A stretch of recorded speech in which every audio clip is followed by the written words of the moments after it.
স্বাক্ষরের সন্তান ঝিলের গর্ভে এমনটা দেখেই অবাক হয়ে যায় চৈতি।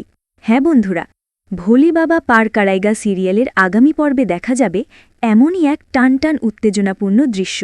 আজকের পর্বে দেখা যাবে স্বাক্ষর দাদুভাইয়ের কাছে নিজের মনের সব কথা খুলে বলছে।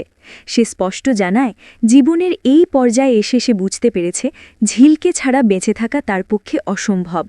সমাজ আর পরিবারের প্রবল চাপে পড়ে সে চৈতিকে বিয়ে করতে চায়নি, বরং নিজের সিদ্ধান্তে অটল থেকে সে ঝিলকেই বিয়ে করেছে।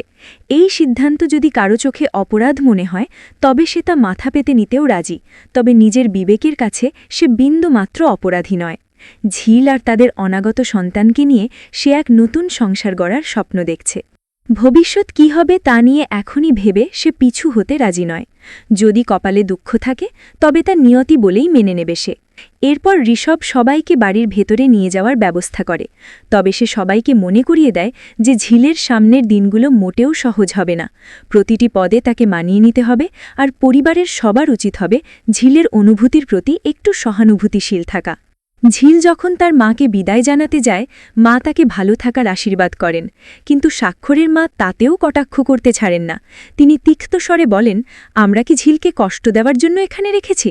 যদিও সব মায়ে বিদায়বেলায় এমনটা বলেন, তবুও সেখানে যেন এক প্রচ্ছন্ন তাচ্ছিল্য লুকিয়েছিল। এরপর স্বাক্ষর শটান জানিয়ে দেয় মিনুমাসি আর এই বাড়িতে কাজ করবেন না, কারণ যেখানে ভালোবাসা নেই সেখানে কাজ করা বা খাবার খাওয়া কোনোটাই শোভন নয়। যাওয়ার সময় মিনুমাসি স্বাক্ষরকে অনুরোধ করে যায় সে যেন কখনো ঝিলকে কষ্ট না দেয় এবং এই বাড়ির উপযুক্ত করে গড়ে তোলে। স্বাক্ষর কথা দিলেও তার মা পরিষ্কার জানিয়ে দেন যে তিনি ঝিলকে কখনো মেনে নেবেন না।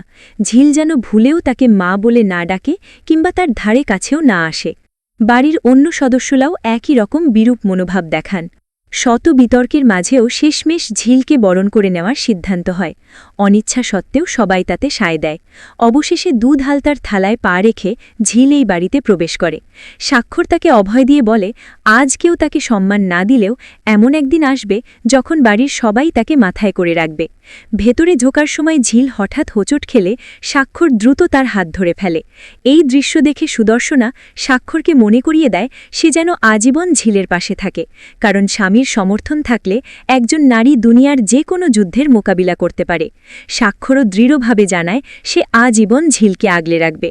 গল্পের মোড় ঘোরে যখন তুতুর আর তার বন্ধুরা দৃশ্যপটে আসে। তারা ঝিলকে লক্ষ্য করে অত্যন্ত কুরুচিকর ও অপমানজনক মন্তব্য করতে শুরু করে। ঝিলের প্রতিবাদ করলে তুতুর উল্টো দোষারোপ করে বলে যে ঝিলই নাকি সবাইকে অপমান করছে। ঝিল সপাটে জবাব দেয় যে সে কাউকে অপমান করেনি এবং তুতুর যা বলছে তা সম্পূর্ণ মিথ্যা।